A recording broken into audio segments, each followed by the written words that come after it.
The Great Coffee Disaster. John wasn't a morning person. In fact, he was the kind of guy who could sleep through the tornado, an earthquake, and his own alarm clock simultaneously. But today he had an important work meeting, so he dragged himself out of bed like a zombie on low battery and stumbled toward the kitchen for his sacred morning coffee. Still half asleep, he grabbed the coffee bag, poured it into the machine, and hit the brew button. He yawned, stretched his head, and waited.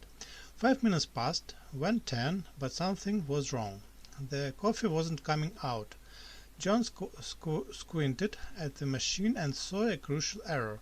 He had forgotten to put the coffee pot underneath. Instead, an ocean of steaming black coffee was now flowing freely onto the counter, dripping onto the floor, and heading straight for his cat, Mrs. Whiskers, who was watching in horror.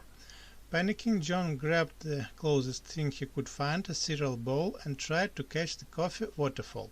In his frenzy, he slipped on the coffee puddle, sent the bowl flying, and landed flat on his back just as Mr. Whiskers jumped onto his chest in judgment silence.